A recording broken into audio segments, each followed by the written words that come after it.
আসসালামু আলাইকুম রহমতুল্লাহ।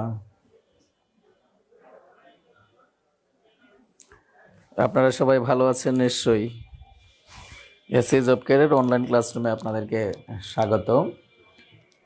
আর যারা লাইভে যুক্ত হয়েছেন তারা নিশ্চয়ই আমার পরিচয় পেয়েছেনই। আমার লাইভ গ্রুপে পরিচয় দেওয়াই ছিল। আমি রোকন বাদশাহ, এসএ জব কেয়ারের সিনিয়র বাংলা টিচার। পড়াশোনা বাংলায় অনার্স মাস্টার্স, ঢাকা বিশ্ববিদ্যালয়ের অধিভুক্ত কলেজ তিতুমির কলেজ থেকে। আচ্ছা, আপনারা যারা লাইভে যুক্ত আছেন তারা একটু বলবেন যে আমরা কোন টপিকটা আজকে পড়াবো, কোন টপিকটা পড়াইলে আপনারা উপকৃত হবেন প্লাস খুশি হবেন বা ভালো লাগবে। অবশ্যই আমরা এমন একটা টপিক আজকে সিলেক্ট করব, যেহেতু ক্লাসটা লাইভ চলছে, সারা বাংলাদেশের মানুষ দেখবে, দেখার একটা পসিবিলিটি বা একটা সুযোগ তৈরি হয়েছে। সুতরাং আমরা এমন একটা টপিককে সিলেক্ট করব যেন বাংলাদেশের সব ধরনের চাকরি পরীক্ষাতে এটা মোটামুটি কাজে লাগে, এরকম একটা টপিক আমরা পড়ব। তার আগে আমরা একটু বলে রাখি, বাংলার দুইটা পার্ট আছে, একটা হচ্ছে সাহিত্য পার্ট, একটা ব্যাকরণ পার্ট। এই দুইটা পার্টের মধ্যে আজকে আপনারা কোন পার্টটা আমার কাছে পড়তে চাইবেন সেটাও নিশ্চয়ই আপনারা সিলেক্ট করবেন। সিলেক্ট করে আমাকে দিবেন, দেন আমি আপনাদেরকে পড়ানোর চেষ্টা করব, ওই টপিকের উপর কিছুক্ষণ আলোচনা করার চেষ্টা করব, আল্লাহ তাআলা যদি তৌফিক দান করেন। আমার কথা বুঝে থাকলে আপনারা সবাই আমাকে টপিক দেওয়ার চেষ্টা। জি, ব্যাকরণ। আচ্ছা, ধন্যবাদ। ব্যাকরণ পার্ট পড়বেন, আবার অনেকে বলতেছেন সন্ধি পড়বেন। হ্যাঁ, সন্ধি একটা গুরুত্বপূর্ণ পার্ট। হ্যাঁ, ভাষাও গুরুত্বপূর্ণ, তবে অনেক ক্যান্ডিডেটরা মনে মনে ভাববে ভাষাটা এতটা গুরুত্বপূর্ণ না, সন্ধির মতো না। তাই আমরা সন্ধি পড়তে পারি, সমস্যা নাই, ভাষাও পড়তে পারি। ভাষা যেহেতু ছোট্ট একটা টপিক, তাই অনেকের মনে কোশ্চেন জাগবে যে স্যার আইসা ভাষাটা পড়াইলো। ভাষা অবশ্যই আপনাদেরকে পড়াবো যারা আপনারা পেইড বেসের স্টুডেন্ট থাকবেন, যারা আমাদের এখানে পড়ার জন্য আগ্রহ ব্যক্ত করবেন, তাদেরকে আমি অবশ্যই একেবারে জিরো লেভেল থেকে ব্যাকরণ পড়াবো। আজকে যে পার্টের ওপর বা আজকে যে আলোচনা আমি করব, এই আলোচনার বাইরেও, মানে এই আলোচনা আপনাদেরকে আবার করা হবে যখন আপনারা পেইড বেসে স্টুডেন্ট থাকবেন। পেইড বেসে স্টুডেন্টকে আমরা একেবারে জিরো থেকে পড়ানোর চেষ্টা করব। তাই আজকে যেটাই আলোচনা করি এটা সবার জন্য উন্মুক্ত, এটা পেইড বেসের জন্য না। ব্যাপারটা কি বুঝতে পেরেছেন? বুঝেছেন? হ্যাঁ, ধন্যবাদ। মানে যারা ভর্তি হবেন তাদেরকে আবার আমরা অবশ্যই একটা কোর্স কারিকুলাম দেব। এই কোর্স কারিকুলামে উল্লেখ আছে আমরা কোন কোন টপিক পড়াবো এবং কোথা থেকে পড়ায়া কোন পর্যন্ত নিয়ে যাব, এই সব কোর্স কারিকুলামের মধ্যে দেয়া আছে। আমরা সেই কোর্স কারিকুলামটা ধরে ধরেই আমরা পেইড বেসের ক্লাস নিব। কিন্তু আজকের ক্লাসটা পেইড বেসের জন্য, যারা ভর্তি হবে তাদের জন্য, যারা ভর্তি না হবে তাদের জন্য। তাহলে আজকের ক্লাসটা যারা ভর্তি হবেন তাদের জন্য খুব বেশি একেবারে এফেক্টিভ বা ফলদায়ক হবে এরকমটা না। আমরা এই টপিকটা আবার আপনাদেরকে পড়াবো। তাহলে বলেন কোনটা পড়াবো, ভাষা না সন্ধি? সন্ধি পড়ে। আচ্ছা, সন্ধির ব্যাপারে যেহেতু মত বেশি, তাহলে আমরা সন্ধি পড়াই। সন্ধি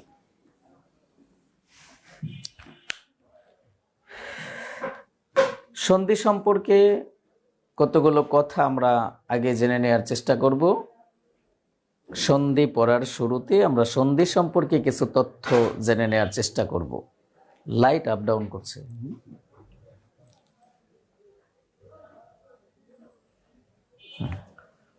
সন্ধি সম্পর্কে যদি আমরা বলতে চাই, তাহলে দেখবেন সন্ধি শব্দটা বাংলা ব্যাকরণের ধ্বনিতত্ত্বে আলোচিত হয়। সন্ধি বাংলা ব্যাকরণের ধ্বনিতত্ত্বে আলোচিত হয়। এই কোশ্চেনটাই অনেকবার পরীক্ষার মধ্যে কোশ্চেন হয়েছে। তাহলে সন্ধি বাংলা ব্যাকরণের কোন তত্ত্বে আলোচিত হয়? ধ্বনিতত্ত্বে আলোচিত হয়। এই সন্ধি শব্দটা সংস্কৃত ভাষার শব্দ, সংস্কৃত ভাষার শব্দ। সন্ধি শব্দটা বিশেষ্য পদ। তাহলে সন্ধি শব্দটা কোন পদ? উত্তর হবে বিশেষ্য পদ। সন্ধির আরেকটা নাম আছে। সন্ধির আরেক নাম হলো ধ্বনি সংযোগ, ধ্বনি সংযোগ, ধ্বনি সংযোগ। আচ্ছা, তাহলে আমরা সন্ধির শুরুতে এই 4টা তথ্য জেনে নেওয়ার চেষ্টা করলাম।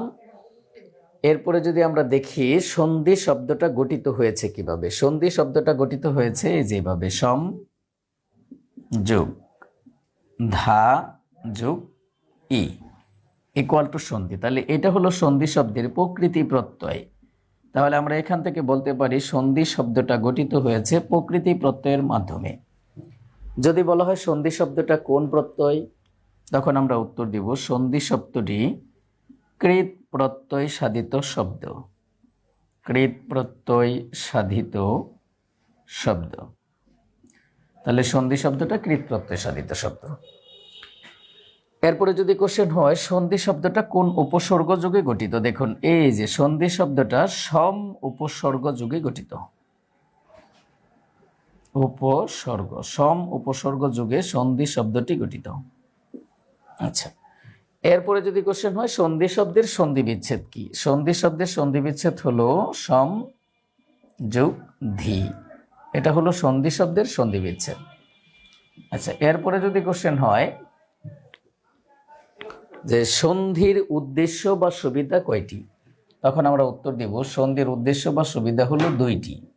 সন্ধির উদ্দেশ্য বা সুবিধা হলো 2টি, একটা হলো উচ্চারণের সুবিধা আর একটা হলো ধ্বনিগত মাধুর্য সম্পাদন। একটা উচ্চারণের সুবিধা আর একটা ধ্বনিগত মাধুর্য সম্পাদন। সন্ধির উদ্দেশ্য বা সুবিধা 2টি। এরপরে যদি কোশ্চেন করা হয় সন্ধি শব্দের অর্থ কি, তাহলে আমরা বলবো সন্ধি শব্দের অর্থ মিলন। আচ্ছা, সমাস শব্দের অর্থও কিন্তু মিলন, তবে এখানে একটু তফাৎ আছে। সন্ধিতে ধ্বনির মিলন ঘটে আর সমাসে ঘটে পদের মিলন। সন্ধিতে ধ্বনির মিলন হয়, সমাসে হয় পদের মিলন। তাহলে সন্ধি শব্দের অর্থ কি, মিলন। যদি বলা হয় সন্ধি শব্দের বিপরীত শব্দ কি, সেক্ষেত্রে আমরা উত্তর দিব বিচ্ছেদ। সন্ধি শব্দের বিপরীত শব্দ হলো বিচ্ছেদ। আচ্ছা, এবার যদি কোশ্চেন হয় রাজনৈতিক চুক্তির এক কথায় প্রকাশ কি, তাহলে আমরা উত্তর দিব সন্ধি। রাজনৈতিক চুক্তির এক কথায় প্রকাশ কি, তাহলে আমরা উত্তর দিব সন্ধি। আরেকটা গুরুত্বপূর্ণ পাঠ হলো বাংলা কোন পদের সন্ধি হয় না। বাংলা কোন পদের সন্ধি হয় না, আপনারা উত্তর দিবেন ক্রিয়া পদের সন্ধি হয় না, ক্রিয়া পদের সন্ধি হয় না। আচ্ছা, এটা একটু মাথায় রাখতে হবে।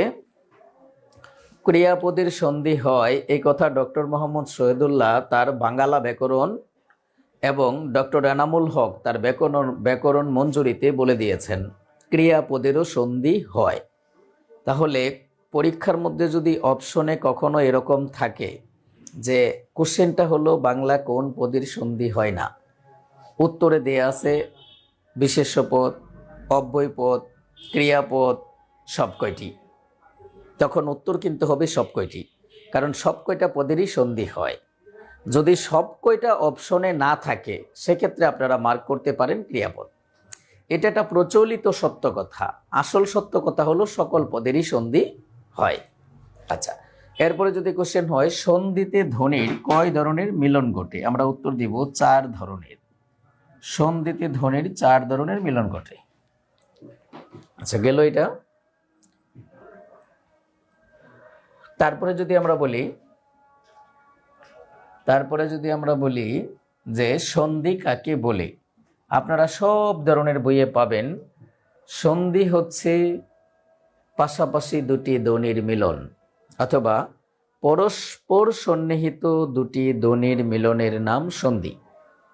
বাংলাদেশের সব রাইটার তার সব বইয়ে এই কথা লিখেছেন, পাশাপাশি দুটি ধ্বনির মিলনের নাম সন্ধি।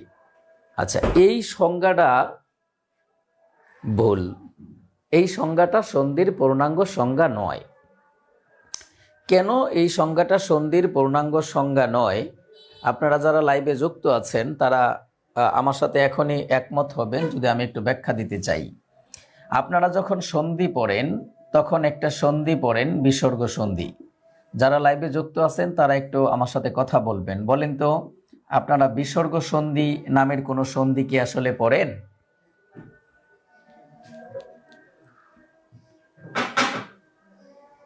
বলুন, যারা লাইভে যুক্ত আছেন একটু বলবেন, বিসর্গ সন্ধি নামের সন্ধি আছে? এই সন্ধি কি আপনারা পড়েন?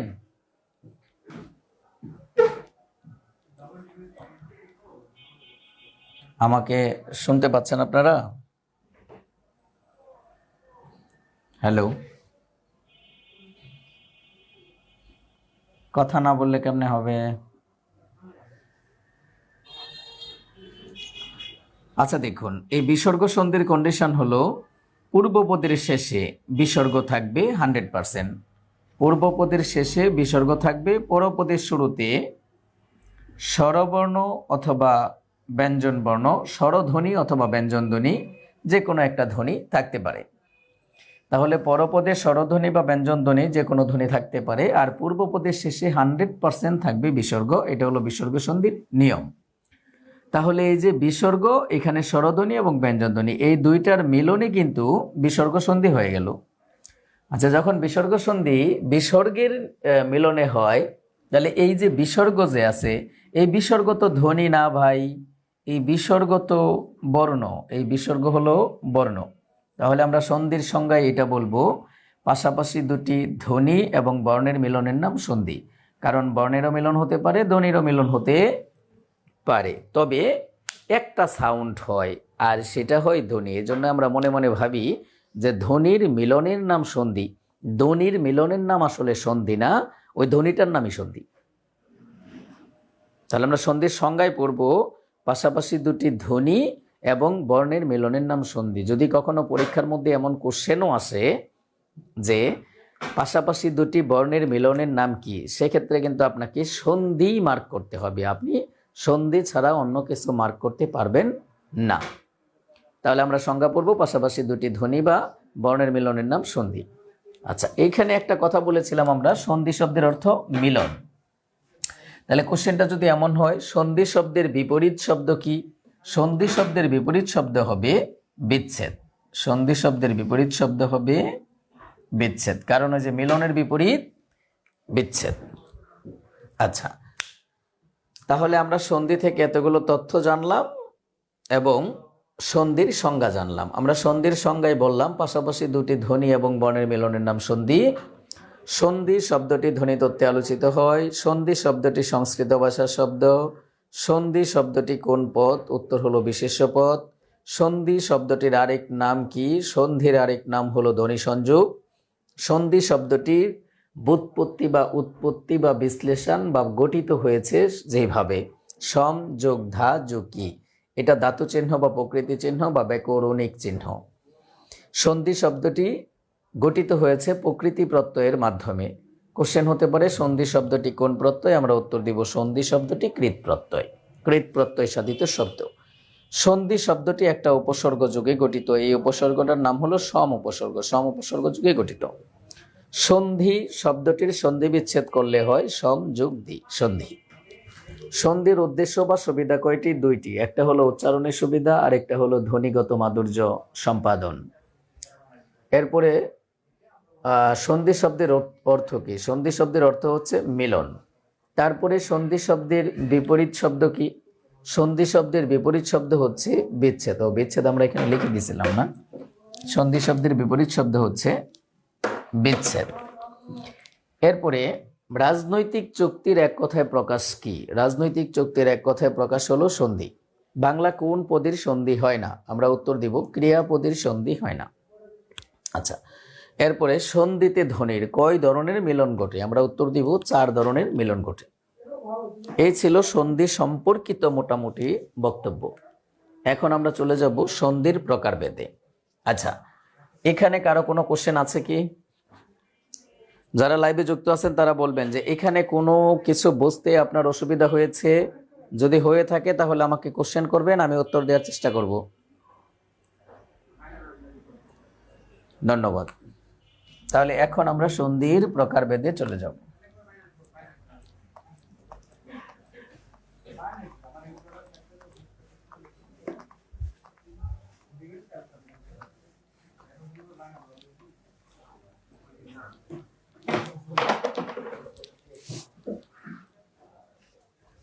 আমি একটু ক্লাসটা শেয়ার করে দিই।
আচ্ছা, ধন্যবাদ।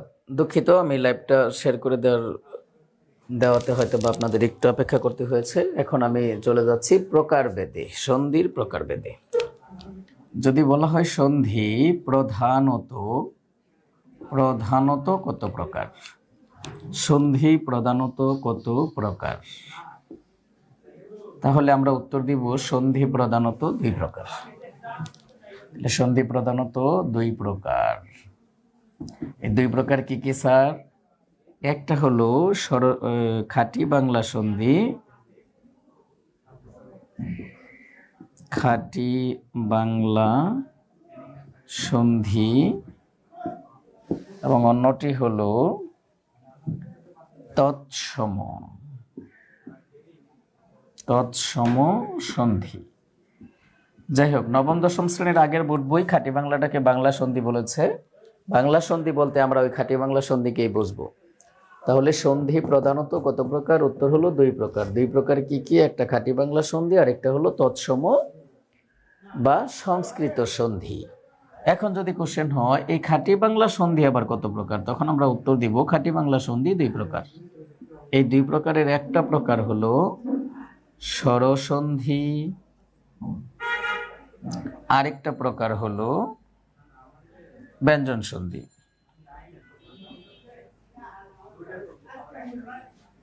তাহলে খাঁটি বাংলা সন্ধি কত প্রকার? দুই প্রকার, একটা স্বরসন্ধি আর একটা ব্যঞ্জন সন্ধি। এখন যদি কোশ্চেন হয় এই তৎসম বা সংস্কৃত সন্ধি কত প্রকার, তখন আমরা উত্তর দিব তিন প্রকার। তিন প্রকারের একটা হলো স্বরসন্ধি, একটা হলো ব্যঞ্জন সন্ধি,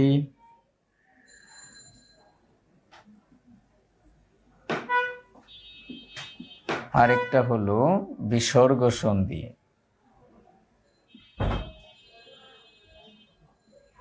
আচ্ছা, তাহলে আমরা সন্ধির প্রকারভেদ মোটামুটি একটা ছকের মধ্যে তুলে ধরার চেষ্টা করেছি। যদি কোশ্চেন করা হয় সন্ধি প্রধানত কত প্রকার, আমরা উত্তর দিব দুই প্রকার। দুই প্রকার কি কি? একটা খাঁটি বাংলা সন্ধি, একটা তৎসম বা সংস্কৃত সন্ধি। খাঁটি বাংলা সন্ধি কত প্রকার? উত্তর হলো দুই প্রকার, একটা স্বরসন্ধি, একটা ব্যঞ্জন সন্ধি। এবার আসুন তৎসম বা সংস্কৃত সন্ধি কত প্রকার? তিন প্রকার, একটা স্বরসন্ধি, একটা ব্যঞ্জন সন্ধি, একটা হলো বিসর্গ সন্ধি। তো আপনার পরীক্ষায় কোশ্চেন হতে পারে এই বিসর্গ সন্ধি কোন সন্ধির অন্তর্ভুক্ত? মনে রাখুন, বিসর্গ সন্ধি কোন সন্ধির অন্তর্ভুক্ত এমন কোশ্চেন হলে আমরা প্রথমে উত্তর দেওয়ার চেষ্টা করব এটা ব্যঞ্জন সন্ধির অন্তর্ভুক্ত। তাহলে বিসর্গ সন্ধি কোন সন্ধির অন্তর্ভুক্ত? ব্যঞ্জন সন্ধির অন্তর্ভুক্ত। যদি অপশনে ব্যঞ্জন সন্ধি না থাকে সেক্ষেত্রে আমরা উত্তর করব এটা তৎসম সন্ধির অন্তর্ভুক্ত। তাহলে বিসর্গ সন্ধি কোন সন্ধির অন্তর্ভুক্ত? তৎসম সন্ধির অন্তর্ভুক্ত। মনে রাখেন, আগে আমরা উত্তর করার চেষ্টা করব এটা ব্যঞ্জন সন্ধির অন্তর্ভুক্ত। যদি অপশনে ব্যঞ্জন সন্ধি না থাকে সেক্ষেত্রে আমরা উত্তর দিব এটা হলো বিসর্গ এই তৎসম সন্ধির অন্তর্ভুক্ত। তাহলে এই ছিল সন্ধির প্রধান প্রকারভেদ। এখন কথা হলো আপনাকে কোশ্চেন এভাবে করলই না, সন্ধি প্রধানত কত প্রকার এটাও করলো না, খাঁটি বাংলা সন্ধি কত প্রকার এটাও কোশ্চেন করলো না, তৎসম বা সংস্কৃত সন্ধি কত প্রকার এই কোশ্চেনটাও করলো না। কোশ্চেনটা না করে জাস্ট কোশ্চেনটা এইভাবে করলো, সন্ধি কত প্রকার, সন্ধি কত প্রকার। এমন কোশ্চেন যদি হয় তাহলে আমরা কত প্রকার আনসার করতে পারি?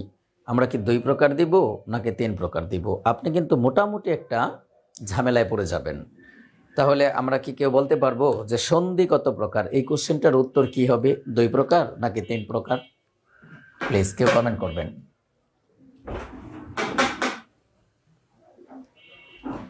বলেন 2 প্রকার নাকি 3 প্রকার? কত প্রকার উত্তর করব আমরা? 2 প্রকার। যদি 2 প্রকার উত্তর করেন তাহলে 1 নাম্বার পাবেন না। কেন পাবেন না? সন্ধি কত প্রকার এই কোশ্চেনটার মানে হলো সন্ধি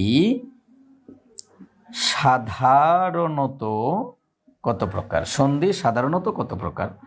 আর এই সাধারণত কত প্রকার এই কথাটার মানে হলো আপনারা সাধারণত যে প্রকারগুলো পড়ে থাকেন সেটাই সন্ধির সাধারণত প্রকার। এখন আপনারা বলেন সন্ধি কি আপনারা 2 প্রকার স্বরসন্ধি আর ব্যঞ্জন সন্ধি পড়েন? খাঁটি বাংলা সন্ধি আর তৎসম সন্ধি পড়েন না? আমরা কিন্তু সন্ধি পড়ে থাকি 3 প্রকার, একটা স্বরসন্ধি, একটা ব্যঞ্জন সন্ধি আর একটা বিসর্গ সন্ধি। অর্থাৎ আমরা তৎসম শব্দের সন্ধিগুলো পড়ে থাকি, খাঁটি বাংলা শব্দের সন্ধি হয় না। তাহলে আমরা যে সন্ধিগুলো পড়ে থাকি কত প্রকার পড়ে থাকি? 3 প্রকার। এজন্য আপনাকে কোশ্চেন যদি করেই ফেলে সন্ধি কত প্রকার, তখন কিন্তু আপনাকে উত্তর দিতে হবে সন্ধি 3 প্রকার। তাহলে 2 প্রকার কখন দিবেন স্যার? যখন আপনাকে বলছে সন্ধি প্রধানত কত প্রকার, সেক্ষেত্রে আপনি 2 প্রকার মার্ক করতে পারবেন। যখন বলছে সন্ধি খাঁটি বাংলা সন্ধি কত প্রকার, সেক্ষেত্রেও আপনি 2 প্রকার মার্ক করতে পারবেন। কিন্তু কোনো নামই উল্লেখ করে নাই, নাম উল্লেখ না করে বলে ফেলছে সন্ধি কত প্রকার। আর সন্ধি কত প্রকার কোশ্চেনটার মানে জানি কি, সন্ধি সাধারণত কত প্রকার, সাধারণত কত প্রকার? 3 প্রকার। তাহলে আপনাকে উত্তর দিতে হবে 3 প্রকার, তাহলেই কেবল 1 মার্ক পাবেন। আচ্ছা গেল এটা। এখন তাহলে আমরা সন্ধি পড়ব। কোন কোন সন্ধিগুলো পড়ব? এই যে স্বরসন্ধি, ব্যঞ্জন সন্ধি, বিসর্গ সন্ধি, এই 3টা সন্ধি আমরা পড়ব। এর আগে আমরা সন্ধির আরেকটা প্রকার দেখার চেষ্টা করব। সেটা হলো কোশ্চেনটা এমনও হতে পারে সন্ধি অপ্রধানত কত প্রকার, সন্ধি অপ্রধানত কত প্রকার। এমন কোশ্চেনের উত্তর হবে সন্ধি অপ্রধানত 2 প্রকার। তাহলে সন্ধি অপ্রধানত 2 প্রকার। এই 2 প্রকার কি কি স্যার? এই 2 প্রকারের একটা হচ্ছে বহিঃসন্ধি, বহিঃসন্ধি, আরেকটা হচ্ছে অন্তঃসন্ধি, অন্তঃসন্ধি। এই যে বহিঃসন্ধি আর অন্তঃসন্ধি কি, এটা অনেকে, আমার ধারণা অনেকে আজকে প্রথম শুনলেন। এর আগে অন্তঃসন্ধি আর বহিঃসন্ধি আপনারা শুনেনই নাই। আচ্ছা আমি একটু বোঝায় দেওয়ার চেষ্টা করব, এটা খুবই সহজ, বোঝায় দিলে বুঝবেন। তাহলে সন্ধি অপ্রধানত কত প্রকার? 2 প্রকার। কি কি? একটা বহিঃসন্ধি আর একটা অন্তঃসন্ধি। আপনারা নিশ্চয়ই জানেন যে সন্ধি 2টা পার্ট দিয়ে গঠিত হয়। প্লাসের আগে একটা পার্ট থাকে, প্লাসের পরে আরেকটা পার্ট থাকে। প্লাসের আগের পার্টটাকে বলা হয় পূর্বপদ, আর প্লাসের পরের পার্টটাকে বলা হয় পরপদ। এখন বহিঃসন্ধি আর অন্তঃসন্ধি হওয়ার জন্য কন্ডিশন হলো পূর্বপদ এবং পরপদ যদি 2টা পদেরই অর্থের প্রাধান্য থাকে, অর্থাৎ 2টা পদেরই যদি অর্থ থাকে, তাহলে সেটা হয়ে যাবে বহিঃসন্ধি। আর 2টা পদের অর্থ না থেকে যদি একটা পদের অর্থ মিসিং থাকে, তাহলে সেটাই হয়ে যাবে অন্তঃসন্ধি। তাহলে 2টার একটার অর্থ না থাকলে অন্তঃসন্ধি, 2টারই যদি অর্থ না থাকে তাও অন্তঃসন্ধি, আগেরটার আছে পরেরটার নাই তাও অন্তঃসন্ধি, পরেরটার আছে আগেরটার নাই তাও অন্তঃসন্ধি। তার মানে 2টা পদের অর্থ থাকলেই হবে বহিঃসন্ধি, আর যেভাবেই শব্দ গঠিত হোক সেটা অন্তঃসন্ধি। আচ্ছা বলেন তো বহিঃসন্ধি আর অন্তঃসন্ধির ব্যাপারটা কি বুঝেছেন, নাকি আমি এক্সাম্পল দিব?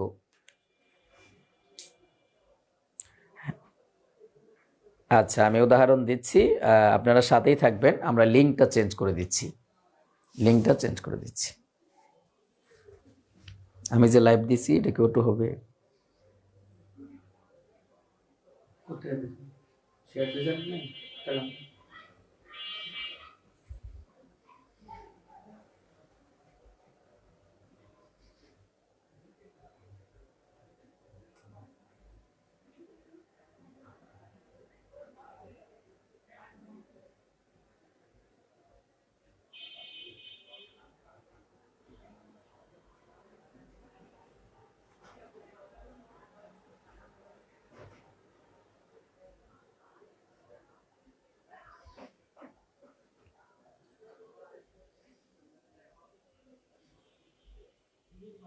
আচ্ছা,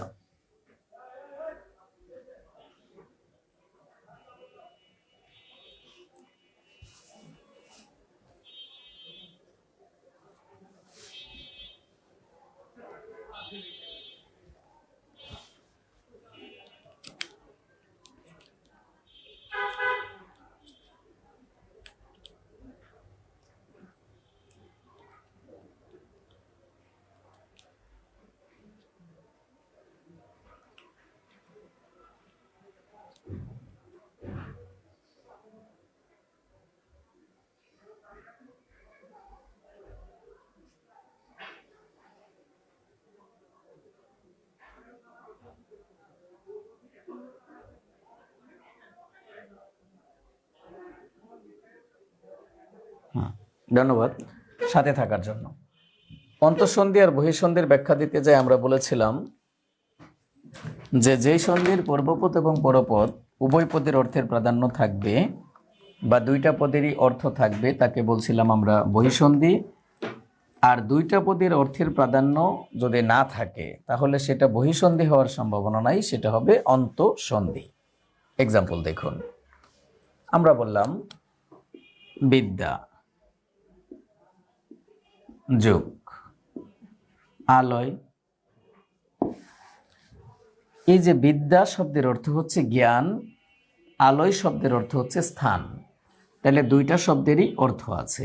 এই দুইটা অর্থবোধক শব্দ মিলে সন্ধির মাধ্যমে একটা নতুন শব্দ গঠন করেছে, সেটা হলো বিদ্যা, বিদ্যালয়। তাহলে শব্দটা কি হয়ে গেল? বিদ্যালয়। এই বিদ্যালয় শব্দটাকে বলছি আমরা বহিঃসন্ধি। বলেন তো বহিঃসন্ধি কি বলছেন?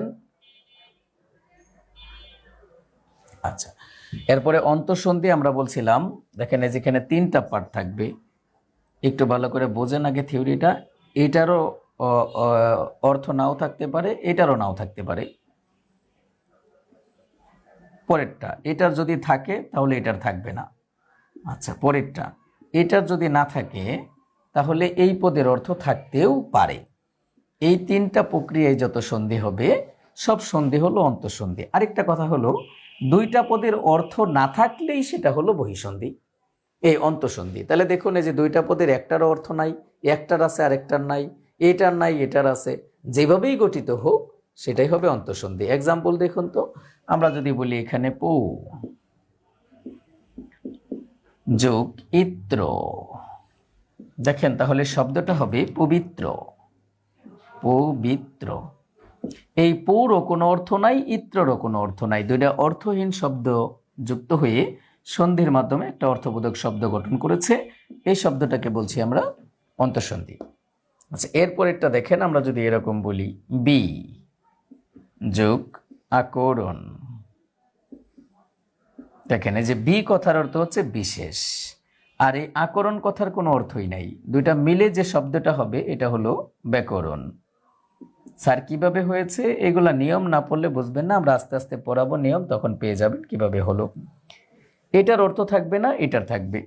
তাহলে আমরা যদি বলি এরকম উত, দেখেন এই উতের কোনো অর্থ নাই, কিন্তু আমরা যদি এখানে লিখি হার, এই হার কথার অর্থ আছে। হার কথার অর্থ হচ্ছে হেরে যাওয়া, অথবা নারীরা যে অর্নামেন্টস পরে থাকে সেইটাকেও বলা হয় হার। উত আর হার এই দুইটা শব্দ মিলে একটা শব্দ হবে, সেটার নাম হলো উদ্ধার। তার মানে কেউ বিপদে পড়েছে, তাকে আপনি উদ্ধার করবেন। তাহলে এই হারের অর্থ আছে, উতের অর্থ নাই। তাহলে দেখুন এটার অর্থ নাই, এটার অর্থ নাই, অন্তঃসন্ধি। এটার আছে, এটার নাই, অন্তঃসন্ধি। এটার নাই, এটার আছে, অন্তঃসন্ধি। বলেন তো বহিঃসন্ধি আর অন্তঃসন্ধি ব্যাপারটা বুঝলেন কিনা?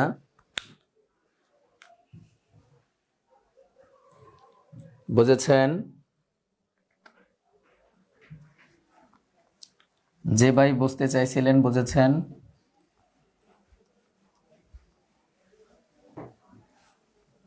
ধন্যবাদ। বোর্ড ক্লিয়ার না? আচ্ছা, এখন দেখুন, ওই যে আমরা 3 প্রকার সন্ধি পড়ব, এর মধ্যে আছে স্বরসন্ধি। স্বরসন্ধি, এই যে স্বরসন্ধি আমরা পড়ব, স্বরসন্ধির সংজ্ঞা সব বই লিখেছে। ওই যে ওইটাই, কোনটা? স্বরধ্বনির সাথে স্বরধ্বনির মিলনে যে সন্ধি হয় সেটা হলো স্বরসন্ধি। এখনই আমি আপনাকে দেখাতে পারবো বাংলা ভাষায় স্বরধ্বনি আছে 7টা আর স্বরবর্ণ আছে 11টা। এই 11টা বর্ণ দিয়েই সন্ধি হয়ে থাকে। তাহলে যারা লিখলো এবং যারা পড়াইলো যে স্বরধ্বনির সাথে স্বরধ্বনির মিলনেই স্বরসন্ধি হয়, এরা 1% নয়, 100% নয়, 1000% ভুল পড়িয়েছে। তাহলে আমরা বলবো স্বরধ্বনির সাথে স্বরবর্ণের এবং স্বরবর্ণের সাথে স্বরধ্বনির মিলনে যে সন্ধি হয় সেটাই হলো স্বরধ্বনি। তার মানে এখানে স্বরবর্ণও আসতে পারে, স্বরধ্বনিও আসতে পারে। ব্যাপারটা কি বুঝতে পেরেছেন? এই জন্য আমরা বলবো শুধু স্বরধ্বনির সাথে স্বরধ্বনির মিলনে স্বরসন্ধি হয় না, স্বরবর্ণের সাথে স্বরবর্ণের মিলনেও স্বরসন্ধি হয়, অথবা স্বরবর্ণের সাথে স্বরধ্বনি অথবা স্বরধ্বনির সাথে স্বরবর্ণের মিলনে স্বরসন্ধি হয়। আচ্ছা, তাহলে আমি খালি একটা কথাই বলেছি, আপনারা সবাই জানেনই যে স্বরধ্বনির সাথে স্বরধ্বনির মিলনে স্বরসন্ধি হয়, এটা আপনারা সবাই জানেন। আমি খালি এখানে যুক্ত করে দিয়েছি যে মনে রাখুন শুধু স্বরধ্বনির সাথে স্বরধ্বনির মিলনেই স্বরসন্ধি হয় না, স্বরধ্বনির সাথে স্বরবর্ণের মিলনেও স্বরসন্ধি হতে পারে, এই কথাটাই বলেছি। আচ্ছা, তাহলে এই সংজ্ঞাটা থেকেই আপনার জন্য একটা কোশ্চেন হতে পারে। সেই কোশ্চেনটা হলো স্বরসন্ধি কয়টি উপায়ে সাধিত হতে পারে? মনে রাখবেন, উপায় একটাই। স্বরসন্ধি একটি উপায়ে সাধিত হয়। উপায়টা কি? প্লাসের আগেও স্বরধ্বনি বা স্বরবর্ণ থাকবে, প্লাসের পরেও স্বরধ্বনি বা স্বরবর্ণ থাকবে, এছাড়া অন্য কোনো উপায়ই নাই। সেজন্য সংজ্ঞা থেকে আপনার জন্য কোশ্চেন করতে পারে কোশ্চেন কর্তা, যদি একটু ক্রিটিক্যাল কোশ্চেন করতে চায় তাহলে এই কোশ্চেনটা হতে পারে যে স্বরসন্ধি কয়টি উপায়ে সাধিত হয়। আমরা উত্তর দিয়ে দিব একটি উপায়ে সাধিত হয়। এবার তাহলে চলুন আমরা স্বরসন্ধির নিয়মগুলো দেখতে শুরু করি। আমরা স্বরসন্ধির একেবারে শুরুর নিয়মটা থেকে স্বরসন্ধি পড়ানোর চেষ্টা করছি। দেখুন, প্রথম নিয়ম,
আচ্ছা মনে রাখুন স্বরসন্ধির 15টি নিয়ম আছে।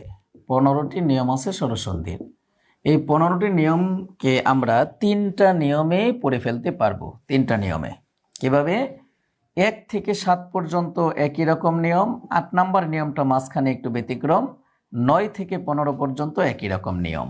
তাহলে 3টা নিয়ম হলো।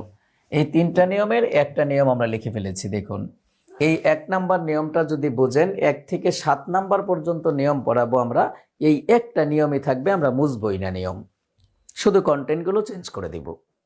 একটু খেয়াল করে দেখুন, আমরা প্লাসের আগে রেখেছি ও, প্লাসের পরেও ও, বানাইবে আ, প্লাসের আগে ও, প্লাসের পরে আ, বানাবে কি আ, প্লাসের আগে আ, প্লাসের পরে ও, বানাবে কি আ, প্লাসের আগেও আ, পরেও আ, কি বানাবে? আ বানাবে।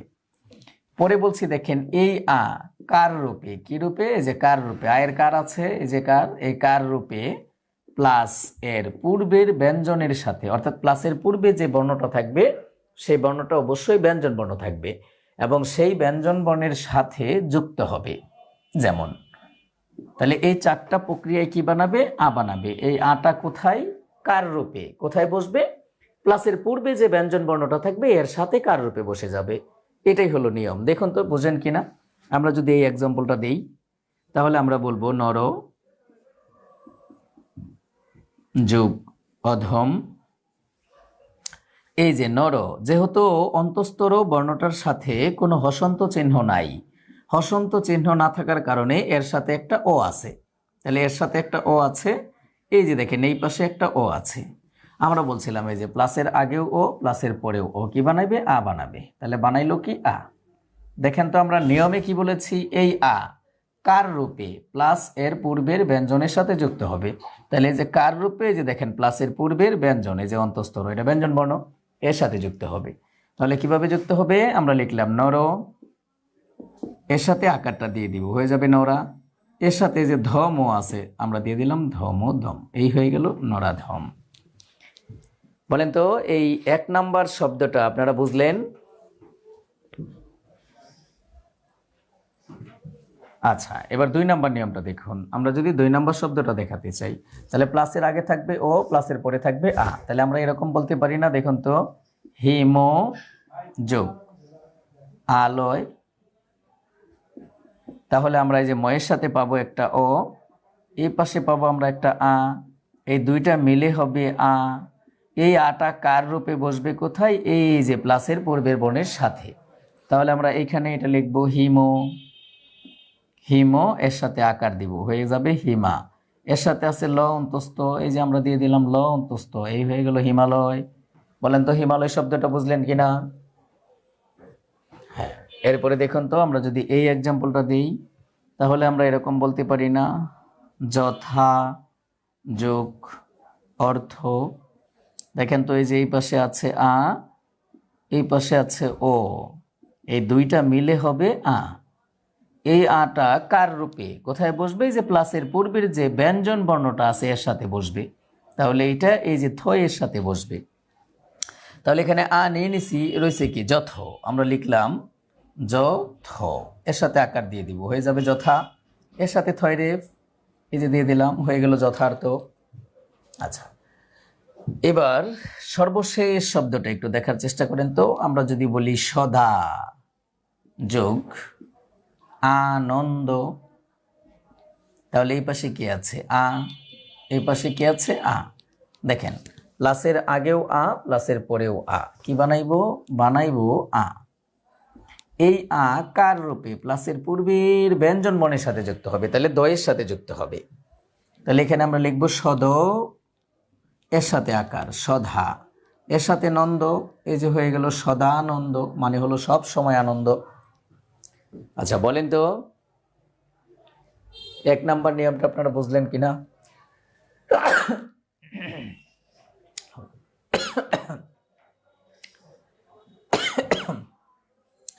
এইভাবে যদি আমরা সন্ধির নিয়মগুলো পড়ি তাহলে বুঝবো না ইনশাল্লাহ? দেখেন আমরা বলছিলাম এই একটা নিয়ম যদি পারেন আপনি তাহলে 7 পর্যন্ত নিয়ম শেষ। তাহলে আমরা আরেকটা নিয়ম দেখাই, দেখি এই নিয়মের দিয়েই শেষ করা যায় কিনা। আমরা এগুলো একটু মুছে দিলাম, মুছে দিয়ে দেখুন তো আমরা 2 নাম্বার নিয়মটা পড়ানোর চেষ্টা করি। আমরা বলছিলাম নিয়ম এটাই থাকবে, জাস্ট খালি কন্টেন্টটা চেঞ্জ করে দিব।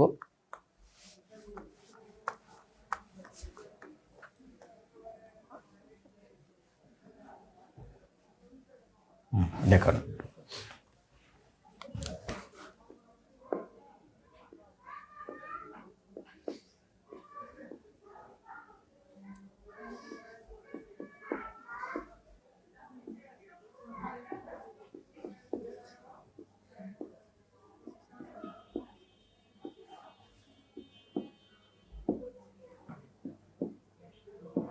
দেখুন আমরা এখানে কি লিখছি?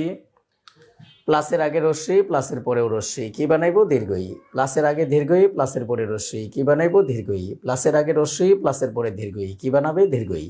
প্লাসের আগেও দীর্ঘই, পরেও দীর্ঘই, বানাইবো কি? দীর্ঘই। পরে দেখেন আমরা কি বলছি? এই দীর্ঘই কার রূপে? প্লাস এর পূর্বের ব্যঞ্জনের সাথে যুক্ত হবে। তার মানে নিয়ম একটাই, শুধু কন্টেন্টগুলো চেঞ্জ হয়ে যাবে। এভাবে চলতে থাকবে 7 পর্যন্ত। তাহলে একটা নিয়ম যদি আপনি বুঝেন 7 পর্যন্ত সন্ধির নিয়ম শেষ, স্বরসন্ধির। তাহলে আগেরটা যতটুকু বুঝেছেন, যাই বুঝেছেন, এখন একটা একটু বোঝার চেষ্টা করেন, দেখি আমরা বুঝি কিনা। চলুন আমরা যদি এই এক্সাম্পলটা দেই, তাহলে আমরা এরকম দিতে পারি না? দেখেন তো, আমরা বললাম রবি যোগ ইন্দ্র। দেখেন এই যে বইয়ের সাথে একটা রস্যইকার আছে, আপনাদের একটু জানা আছে কিনা আমি জানি না, তাও একটু রিপিট করে দিচ্ছি, মনে করাই দিচ্ছি। কার বা ফলা সবসময় মূল বর্ণের পরে বসে। কার বা ফলা সবসময় মূল বর্ণের পরে বসে, আর রেপ সবসময় মূল বর্ণের আগে বসে।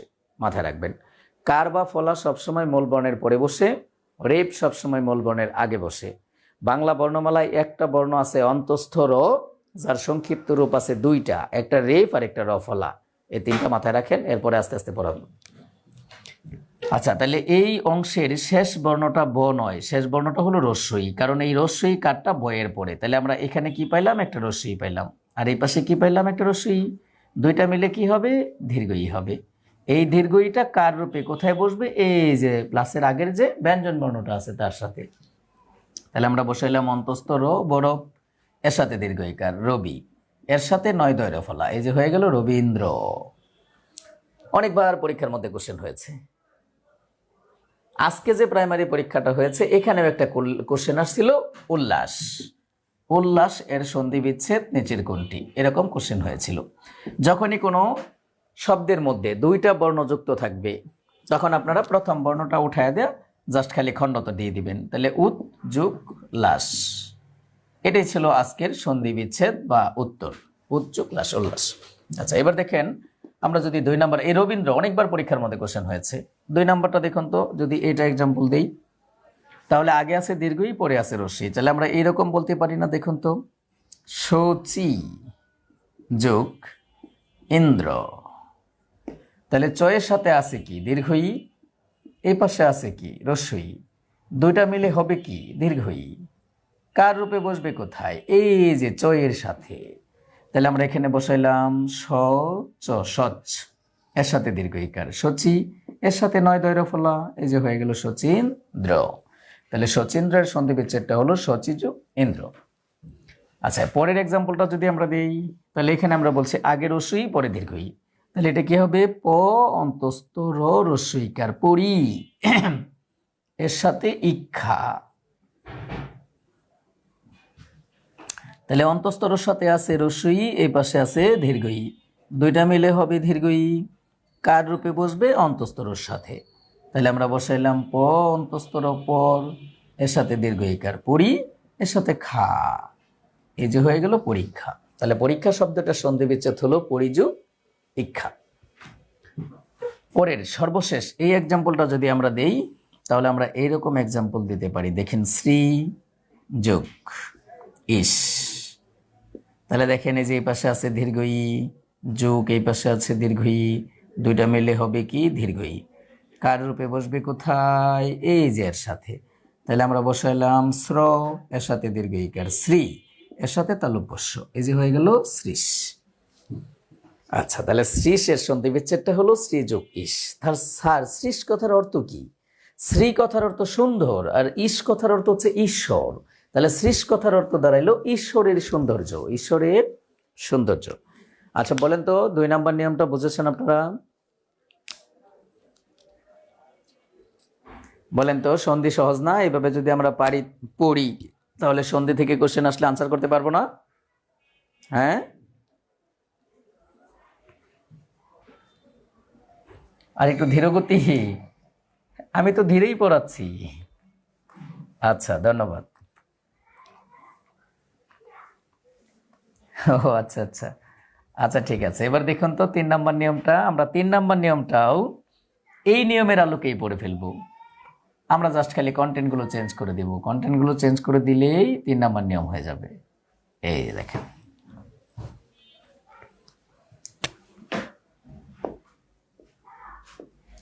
রস্যৌ যোগ রস্যৌ, রস্যৌ যোগ দীর্ঘৌ, দীর্ঘৌ যোগ রস্যৌ। আচ্ছা, দীর্ঘ যোগ রস্যৌ। এরপরেরটা হলো দীর্ঘৌ যোগ দীর্ঘৌ। এই চারটা প্রক্রিয়ায় যেটা তৈরি করবে সেটা হলো দীর্ঘ উ। তাহলে কাহিনী সেই ওই আগেরটাই, এই দীর্ঘ উ কার রূপে প্লাস এর পূর্বের বর্ণের সাথে যুক্ত হয়ে যাবে, প্লাসের পূর্বের ব্যঞ্জন বর্ণের সাথে বা ব্যঞ্জনের সাথে যুক্ত হয়ে যাবে। তাহলে দেখুন তো আমরা 3টা নিয়ম পড়ায় ফেলতেছি, আমরা নিয়ম কিন্তু মুছি নাই। এইভাবে 7 নাম্বার নিয়ম পর্যন্ত চলে যাবে, আমরা মুছবই না, বুঝছেন?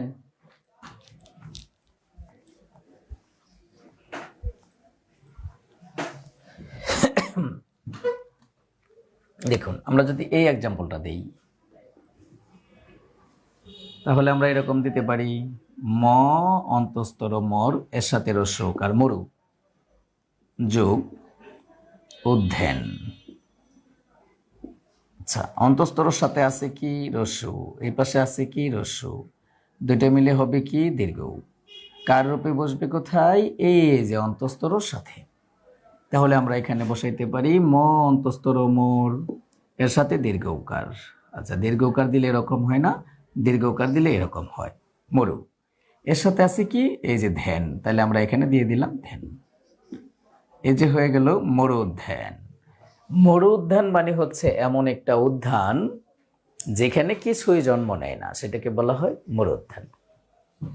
আচ্ছা, এরপরে আমরা যদি এইটা একটু দেখাতে চাই, তাহলে প্লাসের আগে রস্য, প্লাসের পরে আছে দীর্ঘ। তাহলে আমরা এটাকে এরকম করে বলতে পারি না, দেখেন তো, ল গ লক এর সাথে রস্য কার লঘু যোগ উর্মি, লঘু যোগ উর্মি।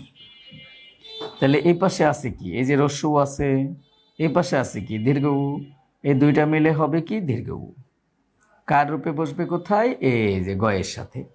তাহলে আমরা বসাইলাম ল ঘ লক এর সাথে দীর্ঘ উকার, এই যে লঘু এর সাথে ময় রেফ রস্যইকার, এই যে হয়ে গেল লঘু উর্মি। লঘু কথার অর্থ হচ্ছে হালকা, আর উর্মি কথার অর্থ হচ্ছে ঢেউ। তাহলে লঘুর্মি কথাটার মানে হচ্ছে হালকা ঢেউ। এইবার দেখেন তো, প্লাসের আগে আছে দীর্ঘ উ, প্লাসের পরে আছে রস্য। যদি আমরা এই এক্সাম্পলটা দিই তাহলে আমরা কেমন দিব? এখানে আমরা এরকম বলতে পারি বদ ও বদ এর সাথে দীর্ঘ উকার বধূ যোগ উক্তি, বধূ যোগ উক্তি। তাহলে দেখুন এখানে এই পাশে ধয়ের সাথে আছে দীর্ঘ উ, ধয়ের সাথে আছে দীর্ঘ উ যোগ এই পাশে আছে রস্য উ, এই দুইটা মিলে হবে কি দীর্ঘ উ। এই দীর্ঘ উটা কি রূপে? কার রূপে? কোথায় বসবে? এই যে প্লাসের পূর্বের ব্যঞ্জনের সাথে, তাহলে দয়ের সাথে বসবে।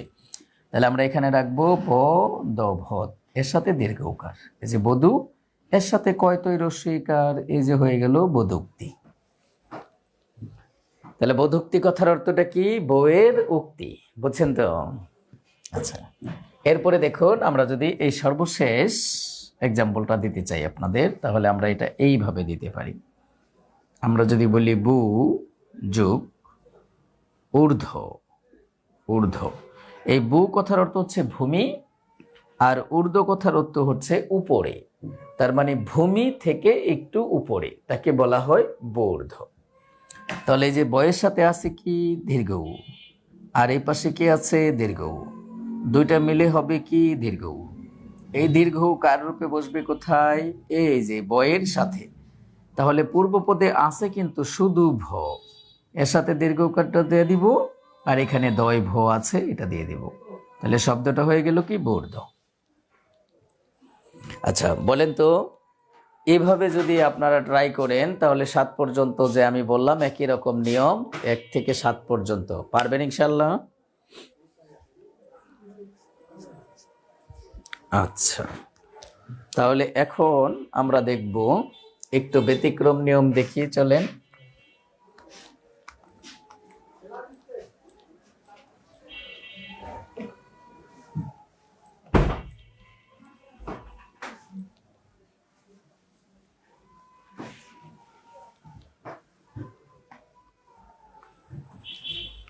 যদি আমরা আপনাদেরকে একটু ব্যতিক্রম নিয়ম দেখাতে চাই, প্লাসের আগে রি অথবা রিকার, আর প্লাসের পরে থাকবে অন্য স্বরবর্ণ, স্বরবর্ণ। প্লাসের আগে রি অথবা রিকার দুইটার একটা থাকবে, আর পরপদে অন্য স্বরবর্ণ বলতে রি ব্যতীত স্বরবর্ণ আছে আর কয়টা? 10টা। এই 10টি স্বরবর্ণের যে কোনো একটা স্বরবর্ণ পরপদে যদি থাকে তাহলে দুইটা মিলে যেটা তৈরি করবে সেটা অন্তস্থ র। এই অন্তস্থ রটা ফলারূপে, কি রূপে? ফলারূপে প্লাসের পূর্বের বর্ণের সাথে যুক্ত হবে। তাহলে এই দুইটা প্রক্রিয়ায় প্লাসের আগে রি অথবা রিকার, প্লাসের পরে অন্য স্বরবর্ণ, দুইটা মিলে যেটা বানাবে সেটা অন্তস্থ র। তাহলে আমরা এখানে লিখতে পারি এই র ফলারূপে, ফলারূপে প্লাস এর পূর্বের ব্যঞ্জনের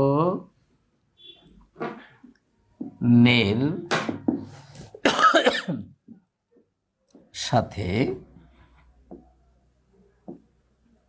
যুক্ত হবে। যেমন দেখেন কি সহজ। আমরা যদি বলি পি, তো এর সাথে রিকার পিতৃ, এর সাথে আমরা দিব আলয়। তাহলে দেখেন তো কি হয়, এই পাশে আছে কি রিকার, রিকার আসছে কোত্থেকে? রি থেকে। তাহলে আমরা এই পাশে একটা কি পাইছি? রি পাইছি। আর এই পাশে কি পাইছি আমরা? দেখেন আ পাইছি। তাহলে আমরা কি বললাম? আমরা বলছিলাম প্লাসের আগে রি অথবা রিকার দুইটার একটা থাকবে, আর প্লাসের পরে অন্য স্বরবর্ণ। তাহলে যে রি আছে, দেখেন এই পাশে অন্য স্বরবর্ণ আছে, মানে রি ব্যতীত অন্য স্বরবর্ণ যদি থাকে তাহলে দুইটা মিলে যেটা তৈরি করবে সেটা অন্তস্থ র। এরপরে আমরা নিয়মে বলেছি এই র ফলারূপে প্লাস এর পূর্বের ব্যঞ্জনের সাথে যুক্ত হবে। তাহলে এই রটা ফলারূপে কার সাথে যুক্ত হবে? এই যে তয়ের সাথে।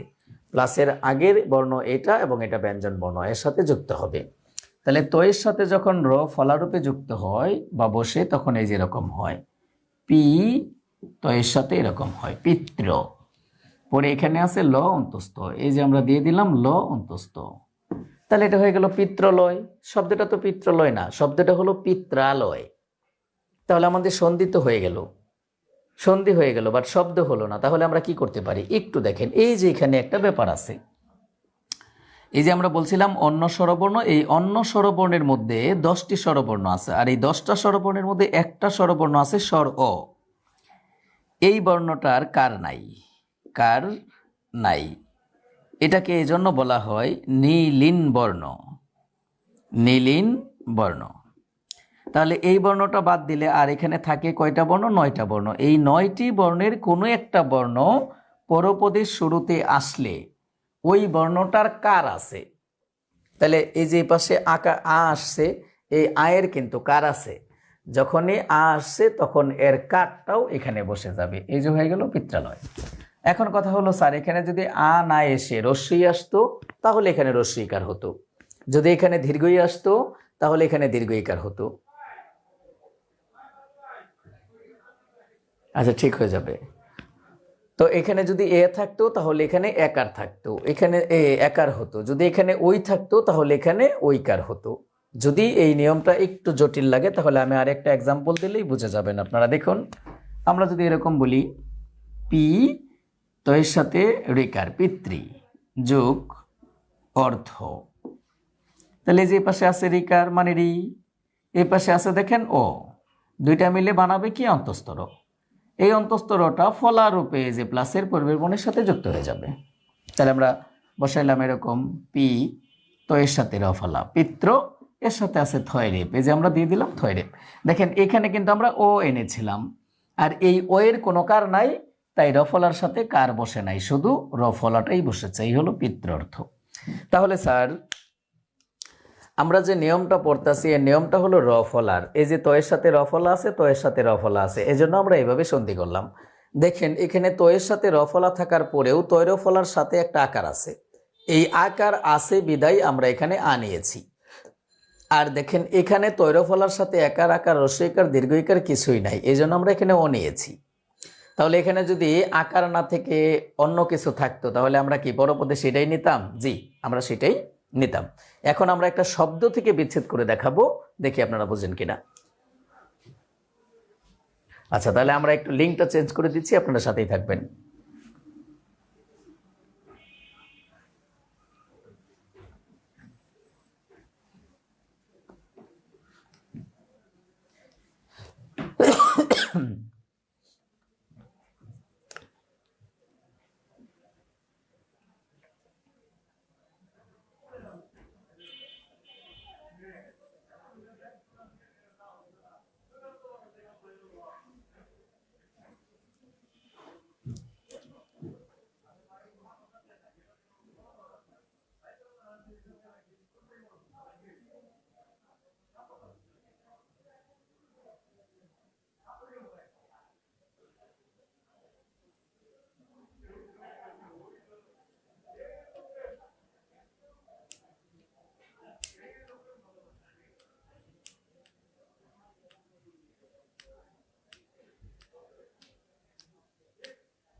হ্যাঁ, দেখুন এখন আমরা একটা শব্দ থেকে এই নিয়মের আলোকে বিচ্ছেদ করে দেখাবো। যদি আমরা এরকম একটা শব্দ বলি, প্রা,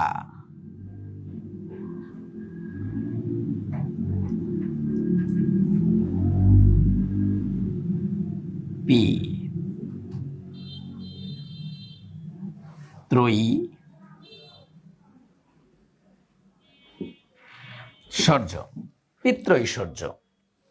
এই যে আমরা শব্দটা লিখলাম পিতৃঐশ্বর্য, এই শব্দটার মধ্যে দেখুন একটা রফলা আছে, আর আমরা যে নিয়মটা পড়তেছি এটা রফলারই নিয়ম। এই যে রফলা থাকলে আমরা রফলার যার সাথে আছে তার সাথে আমরা এই যে রি অথবা রিকার দুইটার একটা বসায় দিব। তাহলে এখানে তয়ের সাথে রফলা আছে, আমরা তয়ের সাথে বসায় দিব রিকার, তাহলে হবে কি পিতৃ। এখন এইবার একটু দেখেন তো, এই তৈরফলার সাথে একার, আকার, রস্যইকার, দীর্ঘইকার কিছু কি আছে? জি আছে। কি আছে? ঐকার আছে। তাহলে ঐকার থাকার কারণে আমরা এখানে নিব ওই, এই যে ওই নিলাম, এরপরে আছে সর্য দিয়ে দিলাম। এই যে সন্ধি বিচ্ছেদ হয়ে গেল। এখন আমরা এটা একটু মেলানোর চেষ্টা করব। এ পাশে আছে কি রি, এই পাশে আছে কি ওই, দুইটা মিলে হবে কি অন্তস্তর। ফলারূপে বসবে কোথায়? এই যে তয়ের সাথে। তাহলে আমরা বসাইলাম পি, তো এর সাথে রফলা, পিত্র, এর সাথে সর্য দিয়ে দিলাম সর্য। দেখেন পিতৃঐশ্বর্য শব্দটা কিন্তু হলো না। এই যে এখানে ওই নিছিলাম, এই ওয়ের কার আছে, এই যে এখানে বসায় দেন, এই যে হয়ে গেল পিতৃঐশ্বর্য। বলেন তো পিতৃঐশ্বর্য বুঝছেন?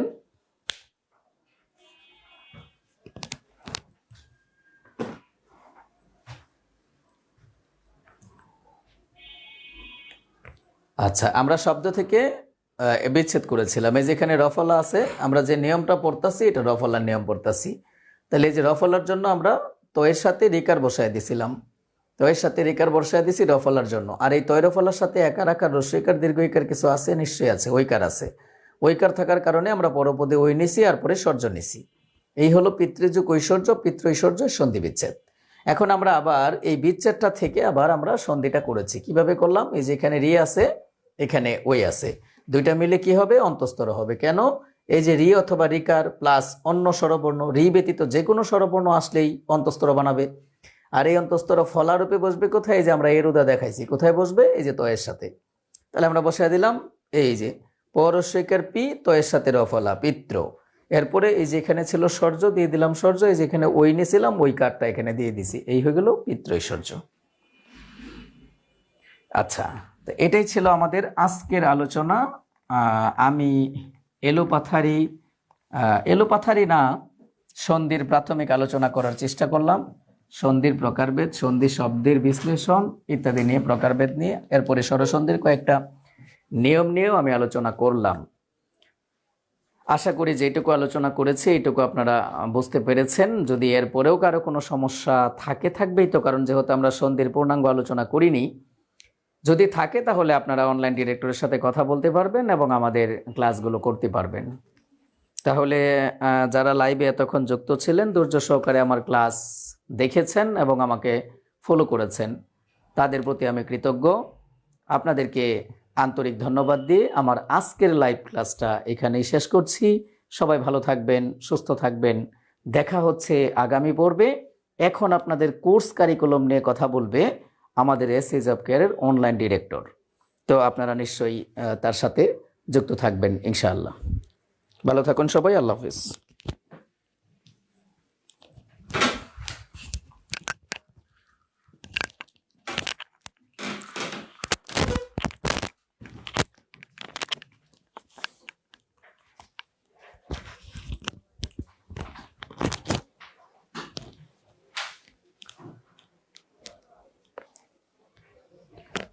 হ্যালো, আসসালামু আলাইকুম।